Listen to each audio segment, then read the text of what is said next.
Hypertension in young population along with coronary artery disease and higher heart रेटच्या संदर्भात बोलण्यासाठी आपल्यासोबत आहेत doctor Kartik Bhosale, DM cardiologist, Wakad, Pune.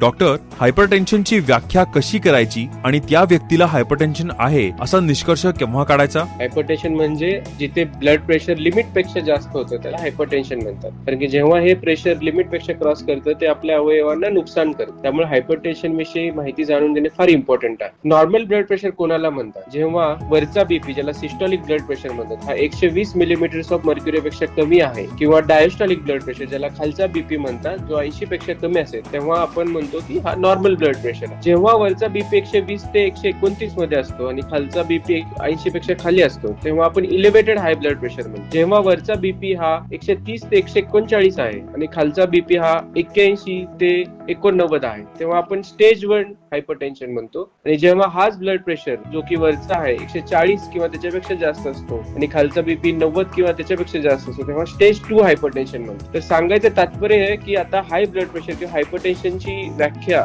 ही बदलली आहे. आता इव्हन वरचा बीपी 130 पेक्षा जास्त आणि खालचा बीपी 80 पेक्षा जास्त जरी असेल तरी आपण हाय ब्लड प्रेशर म्हणतो. डॉक्टर, तरुण रुग्णांमध्ये उच्च रक्तदाब आणि हृदयविकाराच्या घटनांमध्ये अलीकडे वाढ झाली आहे का? होय असल्यास मूळ कारण काय असू शकते? ओव्हरऑल प्रिव्हॅलन्स जे आहे हाय ब्लड प्रेशरचं ते ऑलमोस्ट 30% आहे, हे जुन्या डेफिनेशन नुसार. पण नवीन डेफिनेशन नुसार अगर आपण ब्लड प्रेशर लिमिट 130 सिस्टॉलिक आणि 80 डायस्टॉलिक असं पकडलं तर almost half population, that is 50% of population is affected by high blood pressure. त्यामुळे एवढं हाय प्रमाण आहे हाय ब्लड प्रेशर. त्यामुळे हे जाणून घेणं फार गरजेचं आहे आणि स्पेशली हे यंग लोकात वाढलं आहे आणि हे हाय ब्लड प्रेशर हार्ट अटॅकचं हे एक कारण आहे. तर हे असं का होत आहे? तर सगळ्यात पहिलं तर एक्सेसिव्ह सॉल्ट इनटेक. आजकाल खाण्यामध्ये मिठाचं प्रमाण खूप वाढलं आहे. मे बी ते डायरेक्टली दिसत नसेल, बट ते ऍज अ प्रिझर्वेटिव्ह किंवा लोणचं, पापड, स्नॅक्स ह्या गोष्टीमुळे पण खूप प्रमाणे ते मिठाचं सेवन केलं जातं आणि इनडायरेक्टली ते ब्लड प्रेशर